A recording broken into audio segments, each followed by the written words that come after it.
नमस्कार मित्रांनो, मी अण्णासाहेब धाकतोडे आपल्या राजर्षी न्यूज उज्ज्वल भारतमध्ये सहर्ष स्वागत करत आहे. मित्रांनो, आपण संत गुरु रविदास महाराजांबद्दल एक सगळ्यात गोष्ट महत्त्वाची आपण जाणली का?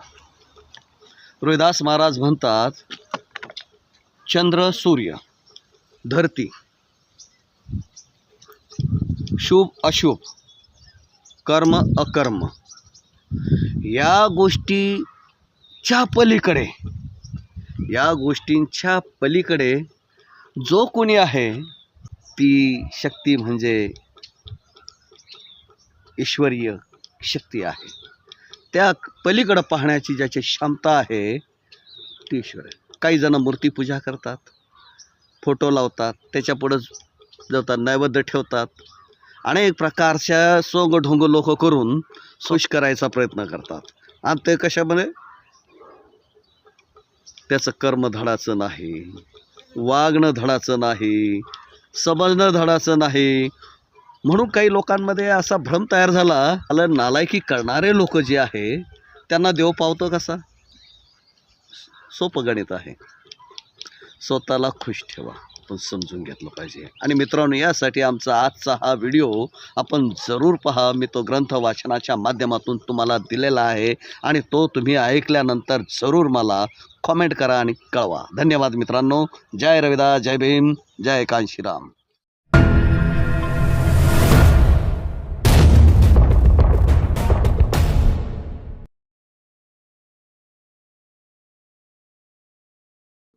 गुरु रविदास म्हणतात, चंद सूर नाही रात, दिवस नाही धरणी आकाश न भाई, करण कारण नाही शुभ अशुभ नाही का कही देहू बडाई. चंद्र आणि सूर्य, रात्र आणि दिवस, पृथ्वी आणि आकाश ह्या सर्व ज्ञात असलेल्या गोष्टींच्या पलीकडे तो आहे. सर्व कर्माच्या आणि शुभाशुभाच्या गोष्टी काय सांगतोस? तुझ्या या देहाचे तरी काय महत्व सांगतोस? सितवायू उसन नाही सखत, काम कुटील नाही होई, जोगन भोग क्रिया नाही जाके, कहो नामसत होई. संत रविदास कामत पृष्ठ क्रमांक 212 वरील हा दोहा आहे. शीतवायू आणि उष्णता, सुन्यात पाणी ओतल्याबरोबरची या पर्वता पलीकडची ती अज्ञेय शक्ती होय. ती काम कुटील वासनांच्या पलीकडची आहे. योग व भोग जिला मंजूर नाही, ती परमशक्ती या सर्वज्ञेय ज्ञात गोष्टींच्या आणि भोग वस्तूंपेक्षा खूप व्यापक आहे. गुरु रविदास म्हणतात, निरंजन निराकार निरलेपी, निर्विकार निसासी, काम कुटिलता ही कही गावे, हर हर आवे हासी. संत रोहिदास कामत पृष्ठ क्रमांक 212 वरील हा दोहा आहे. अरे पंडिता, निरंजन निराकार निर्लेप निर्विकार निश्वासी असे ह्या परमात्म्याचे स्वरूप आहे. परंतु मात्र काम आणि कुटिलतेच्या डोळ्यांनी त्या शक्तीकडे पाहतोस. तिची पूजा करताना तू काम कुटिलतेचा त्याग करीत नाहीस. हे तुझे मूर्खपण पाहून मला प्रत्येक क्षणाला हर घडी हसू येते.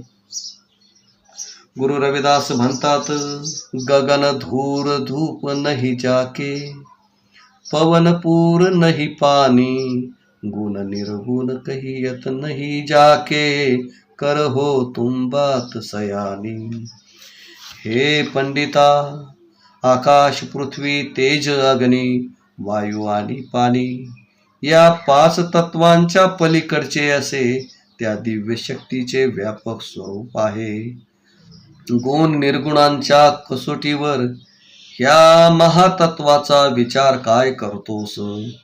त्या पलीकडची अशी ही शक्ती आहे. हे शहाण्या, तू जरा समजून घे व शहाण्यासारखं बोल.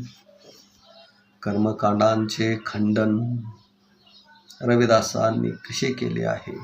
पुढे, परमात्मा आपल्या सर्वांच्या आत आहे आणि त्याची प्राप्ती फक्त अंतर्मुखी अभ्यासानेच होऊ शकते. अनेक प्रकारच्या धार्मिक वेशभूषा बनवणे उदारता भगवे वस्त्र नेसणे, मुंडन करणे, चंदनाचा टिळा लावणे, माळा घालणे, भस्म लावणे इत्यादी ढोंग आहे. धार्मिक क्रिया आणि कर्मकांड, उदार्थ नाचणे, गाणे, पूजापाठ किंवा तीर्थव्रत करणे, दान पुण्य किंवा अग्निहोम करणे, जंगलात किंवा पर्वतामध्ये भटकत फिरणे, मंदिर मशिदीमध्ये जाणे इत्यादी व्यर्थ आणि भ्रामक आहे. खरे संत ह्या बाह्य वेशभूषा आणि बहिर्मुखी क्रिया करीत नाहीत. गुरु रविदास म्हणतात, माथे तिलक हात जपमाला, जग ठगने क्यू स्वांग बनाया. माथे तिलक हाथ जपमाला, जग ठगने क्यों स्वांग बनाया. मार्ग छांडे कुमार्ग डहके, साची प्रीत बिनु राम न पाया. रविदास दर्शन दोहा 66. माथे तिलक हाथ जपमाला, जग ठगने क्यों स्वांग बनाया. मार्ग छांडे कुमार्ग डहके, साची प्रीत बिनु राम न पाया. जे जगाला फसवण्यासाठी कपाळाला मोठा गंध लावतात, हातामध्ये जपमाळा जपतात, सोंग ढोंग करतात, जे अशा कुकर्मास फसतात त्यांनी मनापासून परमेश्वर भक्ती न केल्यास परमेश्वर प्राप्ती होणार नाही. म्हणून गुरु रविदासांनी चांगला मार्ग धरण्याचा सल्ला दिलेला आहे. गुरु रविदास म्हणतात, पांडे हरी विची अंतर डाढा, मुंड मुंडावे सेवा पूजा, भ्रमर का बंधन गाढा. गुरु रविदास उपाध्याय पृष्ठ क्रमांक 40 वाणी 161. पुजाऱ्यांनो, मुंडन करून पूजा केल्याने तुम्ही तुमच्यात व परमेश्वरात अंतर पाडीत आहात. बाह्य दिखाऊ पूजा करण्याने देव प्रसन्न होतो. हा भ्रम ही माया तुम्ही नष्ट करा. पुजाऱ्यांनो, मुंडन करून पूजा केल्याने तुम्ही तुमच्यात व परमेश्वरात अंतर पाडीत आहात. बाह्य दिखाऊ पूजा करण्याने देव प्रसन्न होतो. हा भ्रम ही माया तुम्ही नष्ट करा. गुरु रविदास म्हणतात, माला तिलक मरहबानो लागो जमकी पासी. गुरु रविदास उपाध्याय पृष्ठ 40. कपाळास गंध लावून गळ्यात माळा घालून तुम्ही यमाचा फास कपाळास गंध लावून गळ्यात माळा घालून तुम्ही यमाचा फास गळ्यात अडकवीत आहात. यामुळे तुम्हाला परमेश्वर भेटणार नाही. गुरु रविदास म्हणतात, कहा डिंब बहार किये, हरी कनक कसोटी हार. कहा भयो बहु पाखंड किये, हरि हृदय सुपिन न जान. जुदारा बिभिचारिणी मुख प्रतिव्रता जिय आन. अंगात कफनी घालणे, गळ्यात माळा घालणे, कपाळास गंध लावणे इत्यादी बाह्य अवडंबर केल्याने परमेश्वर प्राप्ती होऊ शकत नाही. कारण परमेश्वर आपली भक्ती रूपी सोन्याची खरी कसोटी लावून परीक्षा करीत असतो. दिखाऊ सोंग ढोंग केल्याने ईश्वर प्राप्ती होईल हे स्वप्नातही आणू नका. कारण ज्याप्रमाणे व्यभिचारिणी पत्नीने पतिव्रतेचा कितीही आणला तरी ती खरी पतिव्रता होऊ शकत नाही, त्याचप्रमाणे बाह्य सोंग ढंगाने परमेश्वर प्राप्त होऊ शकत नाही. गुरु रविदास म्हणतात, धुआ तपन मही का धरा, धूप तपन ही त्याग. रविदास मिली है मोक्ष धाम, सेवा तप ही याग. रविदास दर्शन दोहा 176. धुनीत गुंग होऊन तपस्या करण्यात काय अर्थ आहे. धूर तापल्याने काही लाभ होत नाही. ही तर फक्त दिखाऊ तपस्या आहे. हिचा त्याग करा.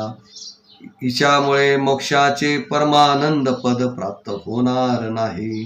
गरीब दुःखी लोकांची सेवा केल्यास सेवा यज्ञाच्या अग्नीत आपल्या शरीरास तापवल्यास खरा मोक्ष प्राप्त होईल. गुरु रविदास म्हणतात, रविदास जीव क्यों मारी कर कैसी मिलही खुदाय.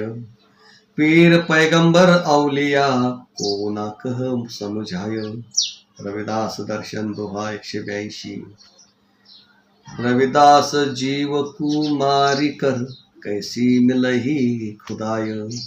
पीर पैगंबर औलिया, को ना कहई सबुझाय। धर्माच्या नावावर जीव हत्या केल्याने देव कसा भेटणार आहे? हे पीर पैगंबर औलिया, हे समाजाला का सांगत नाहीत? गुरु रविदास म्हणतात, मन चंगा तो कठोती मी गंगा।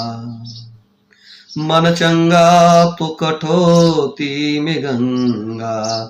माणसाचे मन पवित्र असेल, माणसाचे मन पवित्र असेल, त्याला जातीयवादाचा स्पर्श झाला नसेल तर कुंडातही कठोती त्याला गंगा जलाचे पावित्र्य दिसून येईल।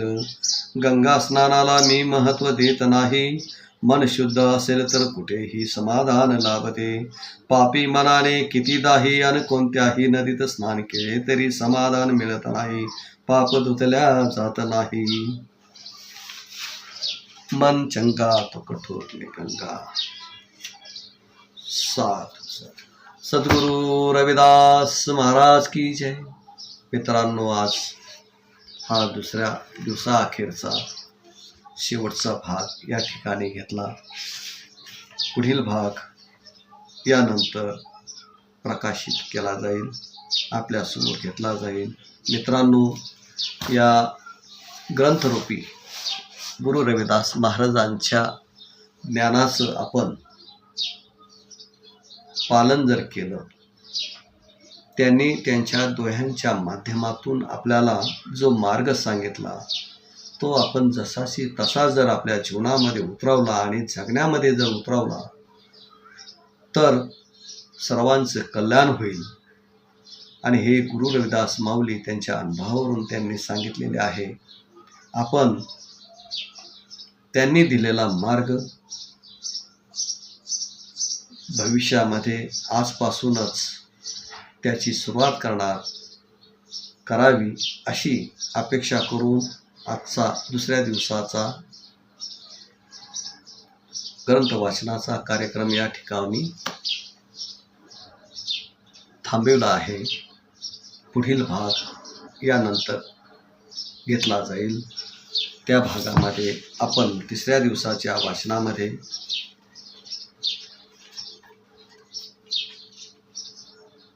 गुरु रविदासांचा मानवधर्म हा पुढच्या अध्यायामध्ये आपण घेणार आहोत।